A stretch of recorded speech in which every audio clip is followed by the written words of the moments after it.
nnyo mu linnya lya Mukama waffe Yesu.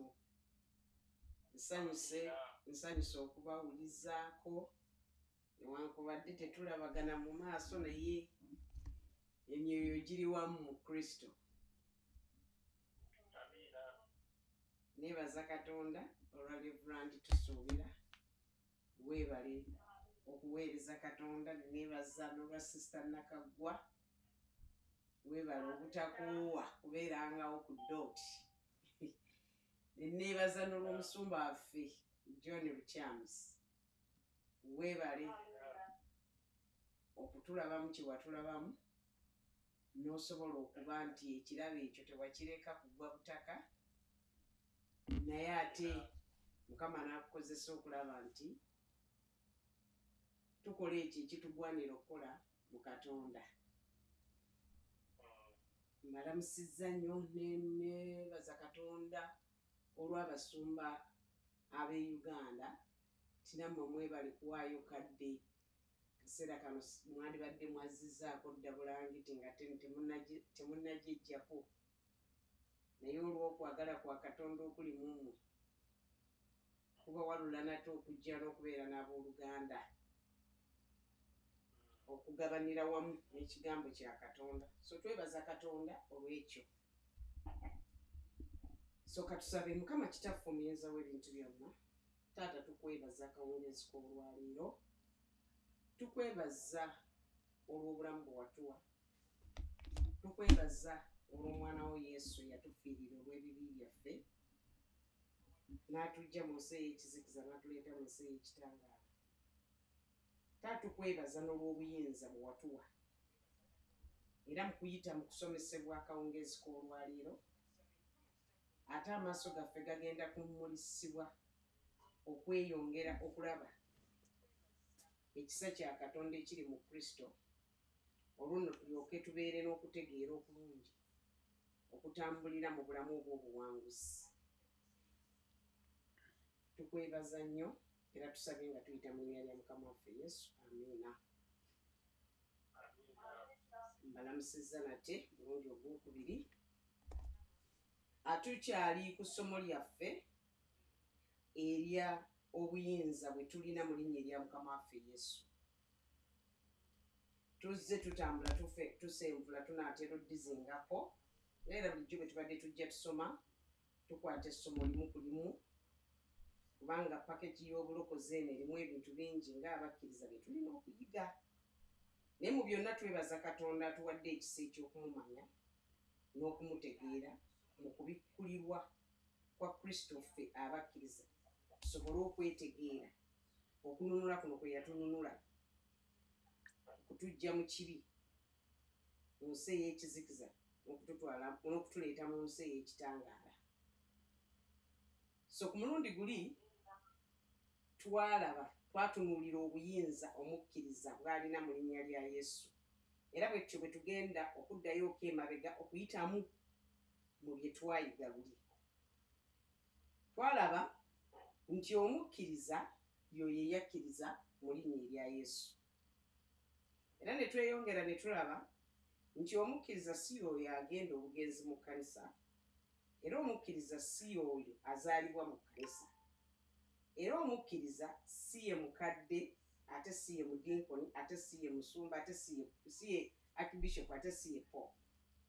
Omukkiriza y'oyo eyakkiriza mu linnya lya Yesu. Newankubadde bino byenjogedde bimala n'abeera byo, naye ng'omukkiriza amala kukkiriza mu kufa ne mu kuziikibwa ne mu kuzuukira kwa Yesu, okwo kwe kutufuula okuba nti tukkiriza obwa Katonda okukolera mu ffe. Amiina abooluganda. Era tweyongera ne tusoma mu kitabo kya Marko essula 16 okuva ku lunyiriro lw'15 n'olw'17. Olwokuba tukola review tetugenda kugendayo, wabula ngenda kubiyitamu buyisi. Nsoma olw'15 n'abagamba nti mugende mu nsi zonna mubuulire enjiri eri ebitonde byonna. Akkiriza n'abatizibwa alirokoka, naye atakkiriza omusango gumaze okumusinga. Era obubonero buno bunaagendanga n'abakkiriza, banaagobanga emizimu mu linnya lye, banaayogeranga ennimi empya ne banaakwatanga ku misota ne banaanywanga ekintu kyonna ekitta tekibakolenga kabi n'akatono.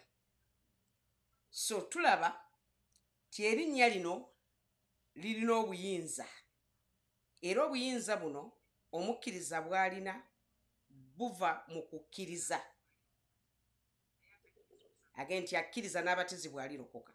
Sekitegeeza akkiririza mu linnya lino alokolebwa. Era erinnya lino lye lirina obuyinza kuba atuyiga omukkiriza obuyinza bw'alina. So erinnya lino bw'okkiriza mu linnya lino likuweebwa. Era obuyinza obukolera mu mulimu gwa Kristo mu linnya lino, obuyinza obwo bwe bukuweebwa ng'okkiriza gw'omukkiriza. Era mu kuyita mu kuzuukira kwa Kristo, oyo Kristo eyazuukira, oyo mwe tuweebwa obuyinza buno. Era tulabye ti akkiriza n'abatizibwa alirokoka.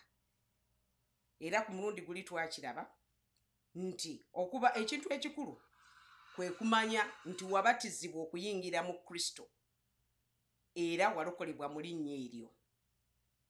Bwe tweyongera luli tukola review okugenda wali we twakoma. Bwe tweyongera luli twalaba mu Baluumi essuula 10:13 nga bwe kyawandiikibwa nti buli alikoowoola erinnya lya Mukama alirokolebwa. So okuyita mu kukkiriza, okuyita mu kubatizibwa, okuyita mu linnya lya Mukama, ekyo kiri ekintu kimu, kwe kukkiriza okw'okuyingira mu Kristo. Era okubatizibwa kuno okwogerwa kwe kubatizibwa okw'okuyingira mu Kristo.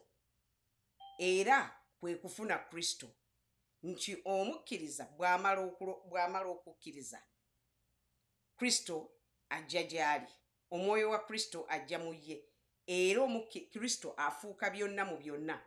Mu kuyita mu kubatizibwa tetwogera ku kubatizibwa kw'amazzi, naye twogera ku kubatiza kw'okuyingira mu linnya lya Yesu, okw'okuyingira mu Kristo, kubanga tuyiga ku buyinza omukkiriza bw'alina. So okukkiriza kwe kubatizibwa, okubatizibwa kwe kukkiriza.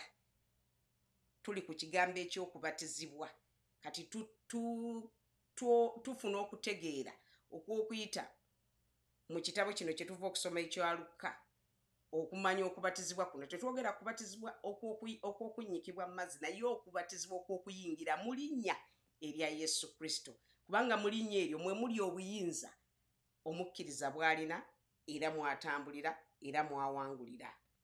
Era tweyongera ne tulaba mu bikolwa by'abatume essuula 4 n'olunyiriri olw'12 lugamba lutya? Lugamba ti ye yekka y'ayinza okulokola abantu, kubanga mu nsi yonna tewaali mulala Katonda gwe yawa erinnya eriyinza okutulokola. So erinnya lino erya Yesu mwe twalokolebwa. Erinnya lino erya Yesu lye lirina obuyinza. Mu kuyita mu kuzuukira kwa Kristo twalokolebwa bwe twakkiriza. Era omuntu yenna atannalokolebwa bw'akkiriza ayingira mu linnya lino. Era tweyongera mu maaso okugenda okulaba nga tukakasa nga bulijjo bwe tubadde tuyiga ebitabo ebina ebya ba eyewitness oba synoptic gospel oba abajulirwa.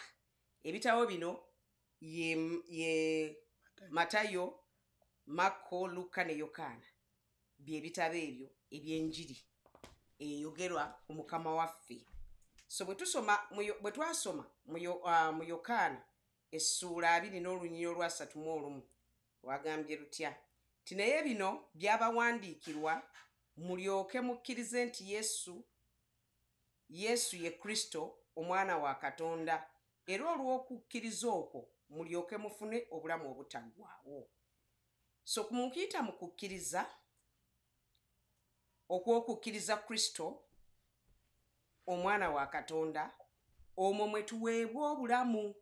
Mu kuyita mu kukkiriza kwa Kristo omwo mwe tuweera obulamu era okuyita mu linnya eryo kubanga erinnya eryo tuzze tuliraba nti erinnya ye woofiisi erinnya bwe buyinza era erinnya eryo obuyinza obwo bwe butuwa obulamu. Amiina abooluganda. Amiina. Bira mbadde yakulaba gye bali okay. Bwe tweyongerayo mu maaso mu Yokaana 1:12 tuyitamu tugende wali tutandikire wali we twakoma. Yokaana essuula 1 n'olunyiriri olw'12 lugambye lutya ti naye bonna abaamusembeza yabawa obuyinza okufuuka abaana ba Katonda be bakkiriza erinnya lye. Abo bonna abakkiriza erinnya lye ye woofiisi bwe buyinza era mu linnya eryo mwe twalokolebwa. Mu linnya lya Yesu, erinnya lya Yesu bwe bulokozi bwaffe. Bwe tweyongera mu maaso ne tutunuulira Yokaana 1:13 nti ataazaalibwa musaayi newankubadde okwagala kw'omubiri newankubadde okwagala kw'omuntu naye yazaalibwa Katonda. Naye abaazaalibwa Katonda. Mu kukkiriza mu linnya eryo mwe tuzaalibwa mu Katonda.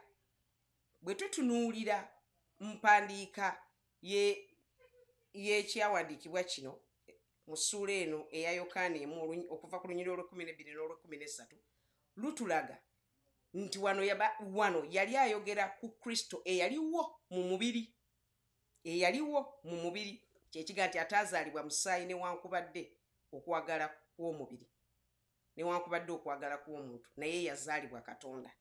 Kiba kitegeeza nti teyazaalibwa ng'okwagala kw'omuntu naye okwagala kwa Katonda. Era Yesu ono teyazaalibwa mubiri newankubadde omusaayi. Kiba kiraga nti okuzaalibwa kwe kuzaalibwa kwe kumu naffe kwe tuzaalibwa kwe kuliwa kwe kuzaalibwa kw'ekigambo kya Katonda. Yazaalibwa na kigambo kya Katonda naffe tuzaalibwa na kigambo kya Katonda. Era ekigambo kya Katonda ekyo ekitali ensigo enfu naye ensigo ennamu y'ensigo y'ekigambo kya Katonda. Bwe tutyo bwe twabitunuulira luli kwe kuzaalibwa omulundi ogwokubiri kwe kuzaalibwa ekigambo kya Katonda kwe kuzaalibwa mu linnya lye kwe kuzaalibwa mu woofiisi ye kwe kuzaalibwa mu buyinza. Ebyo byonna biraga obuyinza bwe tulina mu Yesu. Tubiyitamu tusobole okuba nti tweyongerayo nti mu woofiisi eno bwe yali ng'ali mu woofiisi eno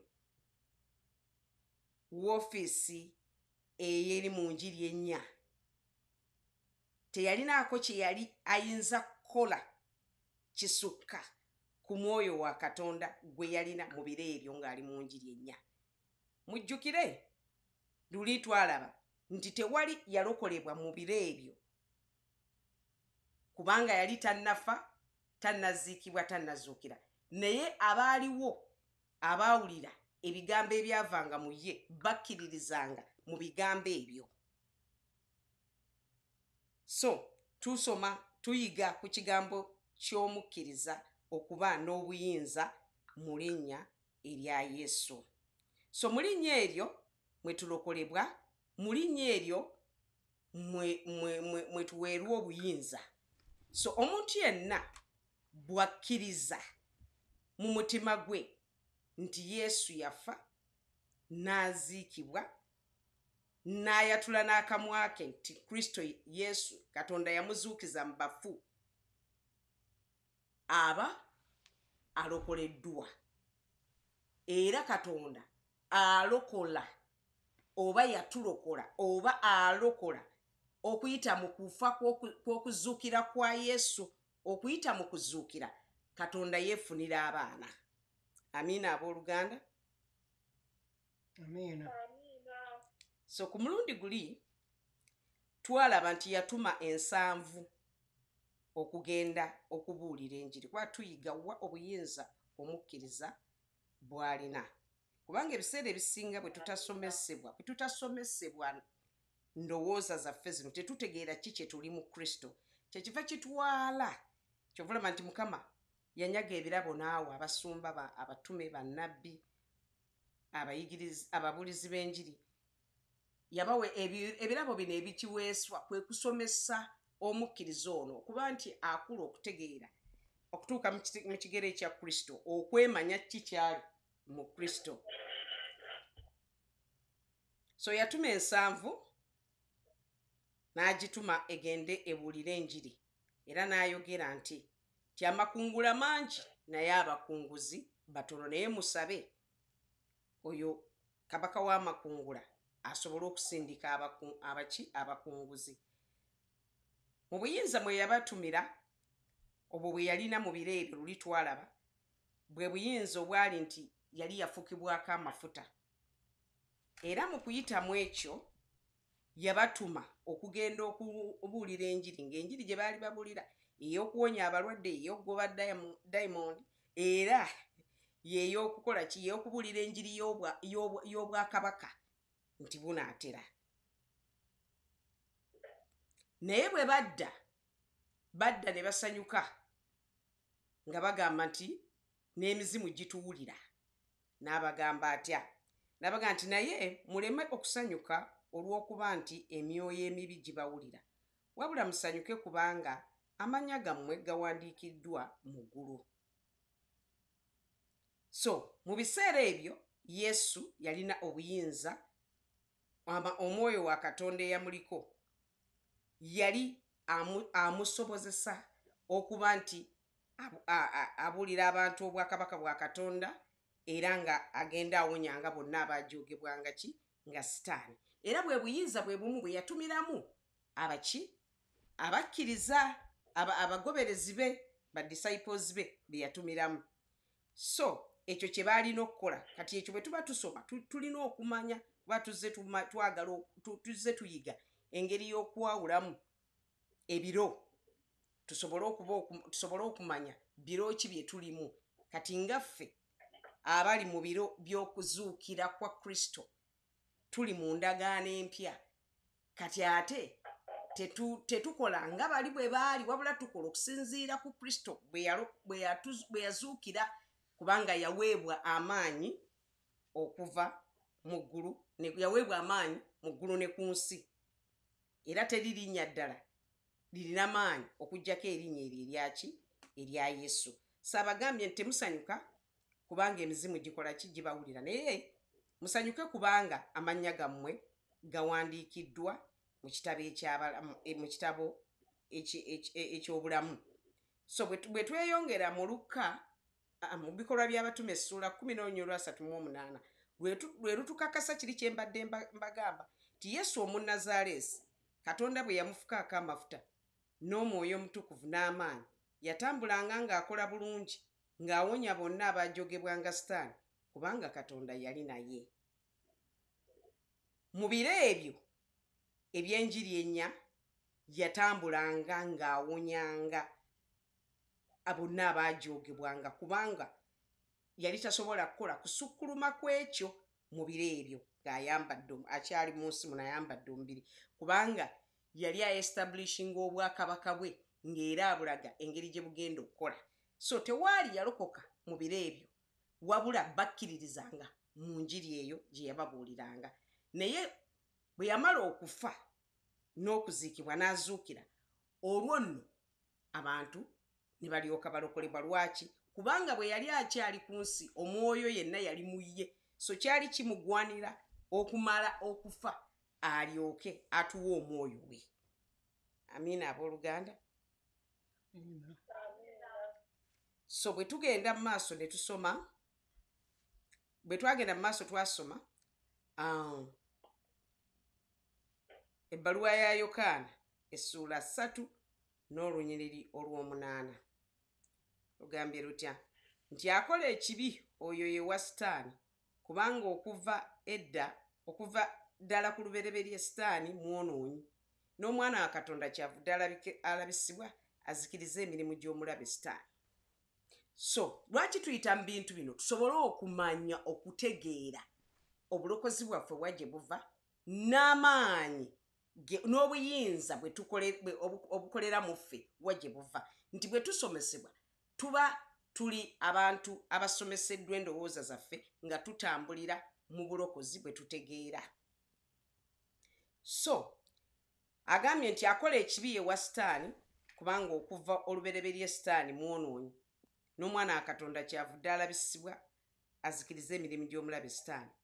Twalaba luli nti mu Njiri ennya teyasobola kuzikiriza mirimu gya mulabe Sitaani, wabula amaanyi ge yalina gaali gakuwonya abalwadde na kugoba mizimu, naye bw'amala okufa n'okuziikibwa n'azuukira, olwo nno n'alyoka azikiriza amaanyi g'ekibi ku nsi ng'amaze okuzuukira.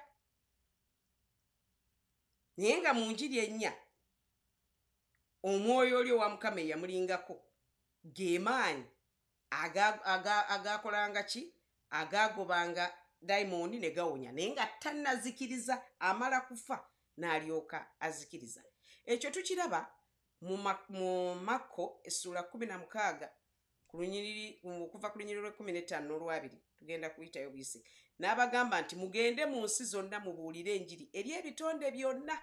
Akkiriza n'abatizibwa alirokoka, naye atakkiriza gulimusinga, era n'obubonero buno bunaagendanga n'abo abakkiriza banaagobanga emizimu mu linnya lye,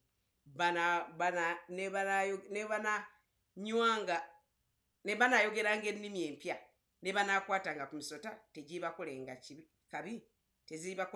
n'akatono, ne banaanywanga ebitta tebibakolenga kabi n'akatono. Pita mu bwangu osobola okutuuka wano. So obuyinza bwonna bw'amala okufa ku musaalaba, obuyinza bwonna n'abuwa ekkanisa. Y'ensonga lwaki mu Makko 16 agamba nti n'abagamba nti mugende mu nsi yonna mubuulire enjiri eri ebitonde byonna. Akkiriza kiba kitegeeza nti kati bw'amala okufa ku musaalaba, omulimu gwonna gwe yakola, obuyinza bwonna yabuwaaki ekkanisa. Ekkanisa yaani yenze naawe. Amiina abooluganda. So obuyinza bwe yalina mu Makko 16, obuyinza bw'alina buno bwayogerako mu Makko 16 buli waggulu wa Luka 10. Ku luli era twakiraba ti obuyinza buno obwa Makko 16 businga obuyinza obwa Makko 10. Lwaki? Kubanga Luka 10 yali yafukibwako amafuta ag'Omwoyo Omutukuvu, ate Makko 16 aweereddwa obuyinza. Obuyinza abuweereddwa atya? Bw'amaze okufa n'aziikibwa n'azuukira, olwo nno n'azuukira mu maanyi. Amiina abooluganda.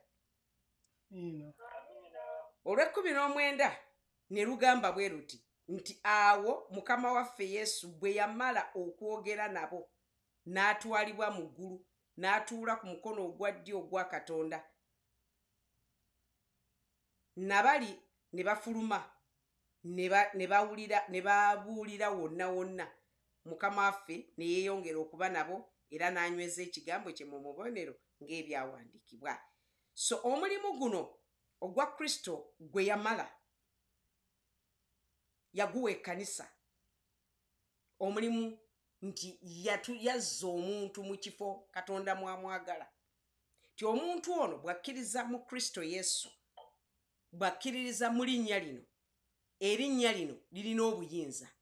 Erinnya lino ye Yesu Kristo ali mu ggwe, Omwoyo wa Katonda ali mu ggwe, era gw'omukkiriza gw'opresentinga Katonda ku nsi kuno, kubanga omwoyo we atuula mu ggwe.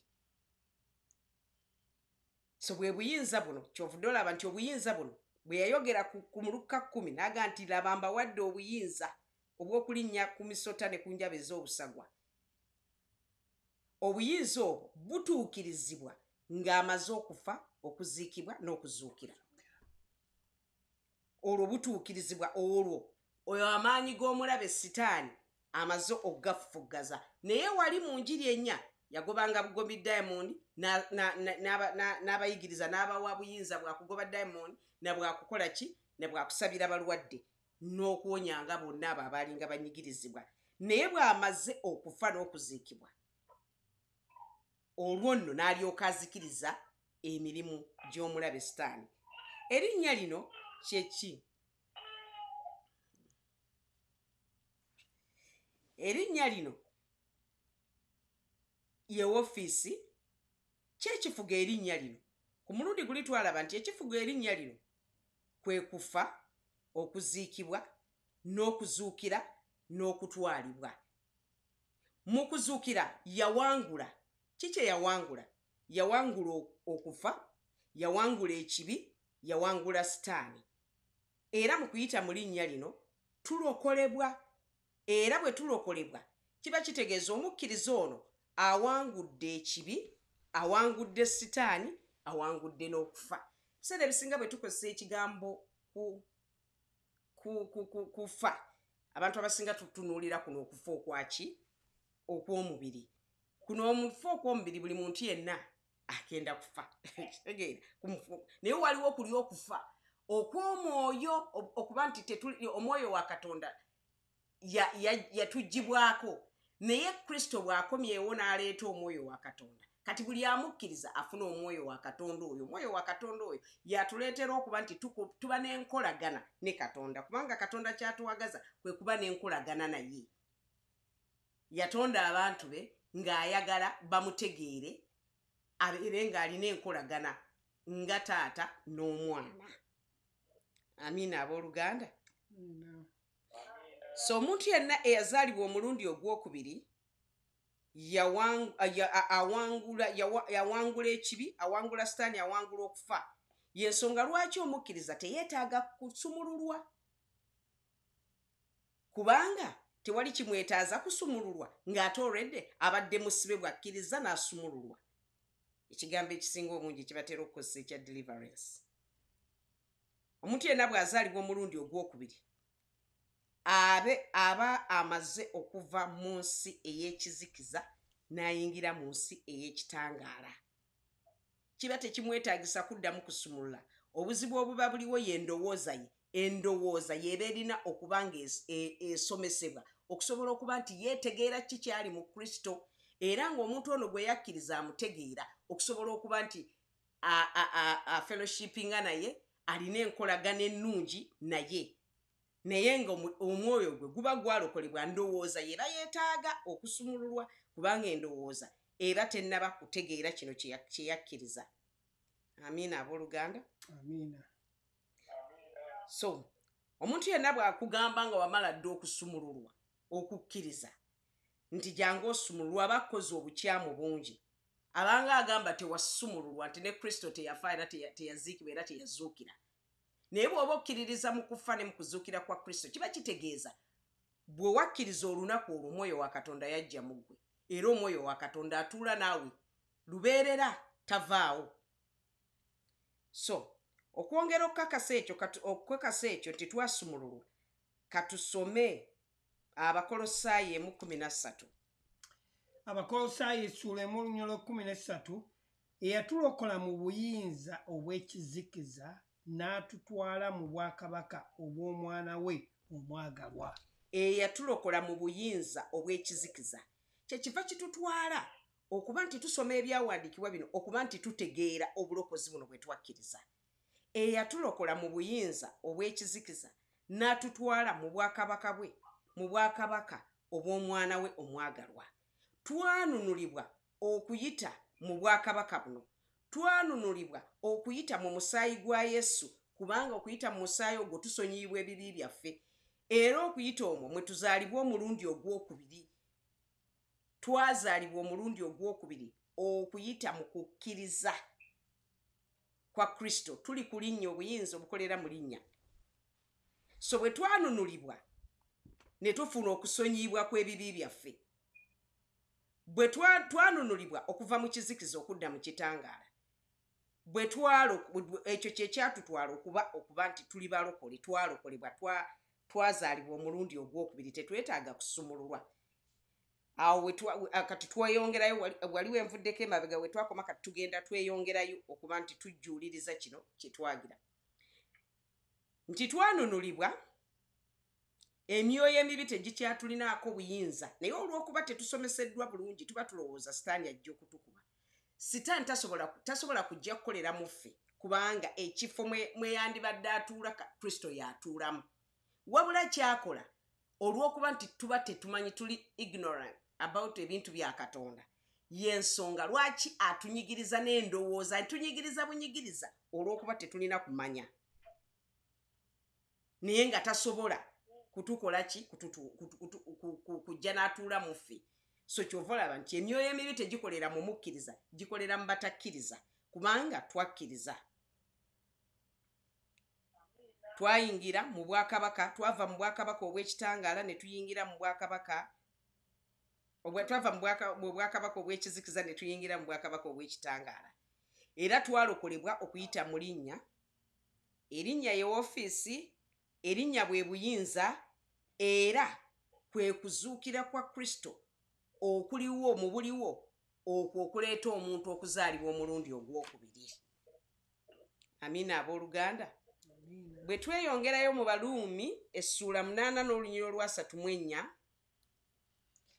baluumi essuula 8 olunyiriro lwa 34 ani alibasalira omusango kristo yesu eyafa oba okusinga eyazuukira ali ku mukono ogwa ddyo ogwa katonda era atuwolereza ani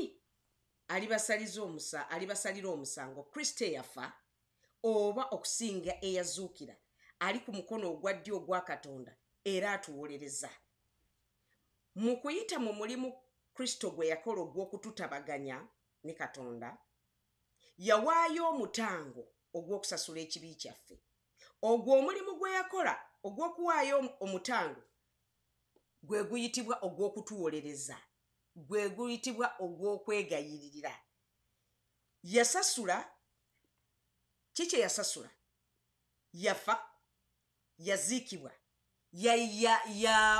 yayawuli ekigambo separation Uganda kijagala okuleeta yabeera yafa n'azuukira n'abeera separated ne kimutwalira ennaku 3 n'ebiro 3 ekyo kye yakola okuba nti gwe gwali omutango ogw'okusasula ekibi kye kiyitibwa eky'okwegayiririra kye bayita okwegayiririra oba okutuwolereza bwe tutunulako mu yokaana ebbaluwa ebbaluwa esooka ssuula ya 2 olunyiriri olusooka n'olwokubiri yokaana ebbaluwa esooka essuula 2 olunyiriri olusooka n'olwokubiri baana bange abato mbawandiikidde ebyo mulemenga okukola ekibi era omuntu yenna bw'akola ekibi tulina omuwolereza eri kitaffe yesu kristo omutuukirivu n'oyo gwe mutango olw'ebibi byaffe so si wali bibi byaffe ffekka era naye olw'ensi yonna si lwa bibi byaffe ffekka teyafiirira kanisa yokka wabula yafiirira nsi yonna kyomukkiriza bw'akkiriza yafuuka ekkanisa so abaana bange abato mbawandiikira mulemenga okukola ekibi era omuntu yenna bw'akola ekibi tulina omuwolereza eri kitaffe yesu kristo naye oyo gwe mutango gw'ebibi byaffe so si lwa bibi byaffe ffekka naye olw'ensi yonna so yesu yafuuka omutango ffe twali baakufa olw'ekibi naye ye n'afa mu bulamu bwaffe ffe ne tusobola okuba abalamu bwe tukkiriza tufuuka abalamu mu ye gwe mutango gwaweebwayo okulaba nti atununula era okuyita mu kusasula omutango guno ogwo omulimu gwe yakola ogwamutwala mu kufa ne mu kuziikibwa ne mu kuzuukira ogwo ekyo kye bayita okwegayiririra yasasula omutango gw'ekibi. Yatusasulira ekibi kyaffe. Ekyo kye yakola kye bayita okwegayirira. Era ye muntu ayimirira wakati waffe n'ekibi. Ayimirira wakati waffe n'ekibi. Ekyo kye yasasula, ekibi kye yasasula, ogwo omutango gwe yasasula wakati waffe n'ekibi. Kitegeeza ki? Kitegeeza nti ekibi tekikyalina bwe kituziyiza kutuuka eri Katonda. Kubanga Yesu ye muntu ayimiridde wakati. Naye kyamutwalira ki? Kyamutwalira kufa na kwewaayo okusobola okutununula. So yasasula ekyo kye yakola ekyokusasula omusango. Ogwo omulimu gwe yakola ogw'okufa n'okuziikibwa n'okuzuukira. Ogw'okufa n'okuziikibwa. Ogwo gwe mutango gwe yatusasulira. Kwe kununula kwe yatununula okuva mu kibi. Olwaleero twatabagana ne Katonda abakkiriza mu kufa kwa Kristo n'okuziikibwa n'okuzuukira. Abo benjogerako olwaleero nti baatangirwa eri ekibi era tewakyali kibaziiza kudda eri Katonda. Naye ebintu bino tetubimanya olw'okuba tetufunye batusomesa ndowooza yaffe, kubanga tutegeera obulokozi buno bwe twafuna ngeri ki gye tubufunamu, na ngeri ki Katonda kye yatukolera, ne ki kyakola mu ffe, ne ki kyayinza okukola okuyita mu ffe. Kati bwe tutasomesebwa bintu bino tetutegeera. Naye kino kye yakola kye kibayita okwegayirira. So si kwe kuno okwegayirira okweyagamba banagenda eri Katonda kwegayirira tobatta tokola bwoti, nedda. Kubanga mujjukire Baluumi 6:23 egamba etya? Egamba nti empeera y'ekibi kwe kufa. So kiki yali alina okukola? Twali baakufa naye ye yafa mu kifo kyaffe ffe tusobole okubeera abalamu, okusobola okututabaganya eri Katonda. Kati tuli baddembe, bwe tugenda mu maaso ga Katonda tugenda nga baana, tetugenda nga tukaaba. Wabula tuli baana, twekakasa nti ekibi eky'obutakkiriza mu Katonda kubeera mu ffe kyavaawo eri omukkiriza. Y'ensonga lwaki oyitibwa omukkiriza. Wakkiririza mu Kristo, era Kristo yafuuka ekibi, era Kristo ye mwegayiririzi. Akwegayiririra atya? Yakwegayirira bwe yayimirira wakati w'ekibi. Ekibi kati tekikyakulinako buyinza. Y'ensonga lwaki olina obuyinza ku kibi. Y'ensonga lwaki olina obuyinza ku kufa. Y'ensonga lwaki olina obuyinza ku Sitaani. Kubanga ekyakuleetera obutakkiriza yakijjawo, kati gwe n'ofuuka omukkiriza. Y'ensonga lwaki olina obuyinza kyovudola eri gye twavudde nti mbawadde obuyinza okugobanga emizimu, ne bwe munaanywanga ekibitta tebibakolenga kabi n'akatono. So atuwadde obuyinza obw'okugoba buli nkola yonna etali ya bwa Katonda mu bulamu bwaffe. Ereeta okuwakanya enkola ya Katonda, ereeta okukola endwadde azituwaddeko obuyinza. Newankubadde nga tukyali mu mubiri muno, emibiri tumala ne tusoomoozebwa olw'ensi eno eri temporal egenda okuvaawo, but still atuwadde obuyinza okuba nti tuwangula mu buli mbeera ejja okutunyigiriza. Tuba bawanguzi n'okkirawo, era omwoyo wa Katonda atuula mu ffe, era ffe abakkiriza ffe tupresentinga obwa Katonda ku nsi kuno. Amiina abooluganda. Amiina. So yatusasulira ekibi yakisasula omulundi gumu, tagenda kuddamu kukisasulira. Naye omulimu gw'obayita ogw'okutwegayirira gwe guli ogw'okufa n'okuzikibwa n'okwawulibwa okwo kwe yayawulibwa ennaku 3 n'ebiro 3 n'ennaku 3. Okwo mulimu ogwo gwe yakula ogw'okufa ogwo ennaku ezo 3 gwe bayita nti yayimirira wakati okutwegayiririra. Naye si kuno okwogamba nti basonyiwe nedda, si bwe kyali, wabula kubanga empeera y'ekibi kwe kufa. So yalina kufa ffe tusobole okubeera ki? Abalamu. Nga tweyongera tubuzaayo eddakiika nga 2 to rounding up. Tugenda ku rounding up tuti nti Tujjukire nti mu ndagaano enkadde baatwalangayo nsolo okusobola okuba nti zitangira ebibi byabwe abaana ba Isirayiri. Naye omusaayi gwa Yesu guno gwo gutukavaringa mirembe na mirembe. Era nga omuwandiisi w'Abebulaniya atukakasa mu ssuula 7 n'olunyiriri olwa 24 Bebulaniya essula 7:24 paka ku 25. Naye oyo kubanga abeerera okutuusa emirembe gyonna, alina obwakabona obutaggwaawo. 25. Era kyava ayinza okulokolera ddala abajja eri Katonda ku bubwe, kubanga abeera mulamu ennaku zonna okubawolerezanga. Era oyo kubanga abeerera okutuusa emirembe gyonna, alina obwakabona obutaggwaawo, era kyava ayinza okulokolera ddala abajja eri Katonda ku bubwe, kubanga babeera balamu ennaku zonna okubawolereza.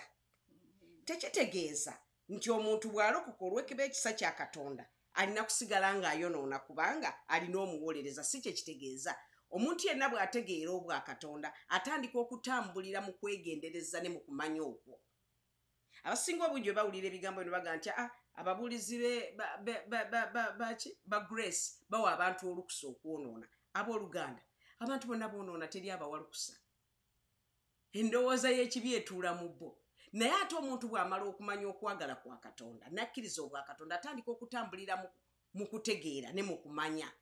Eyali akola obubi nga takyabukola, eyali abba nga takyabba, eyali ayenda nga takyayenda, eyali atta nga takyatta. Lwaki? Kubanga ategedde obulungi bw'ekisa kya Katonda, kubanga ategedde obuyinza obwamuweebwa obw'okugoba buli nkola yonna etali ya bwa Katonda. So kati buli kirowoozo kyonna ekijja gy'oli nga kiwakanya enkola ya Katonda, kya bukyayi, kya bubbi, kyaki kyonna okiteeka wansi w'okusomesebwa kw'ekigambo kya Katonda.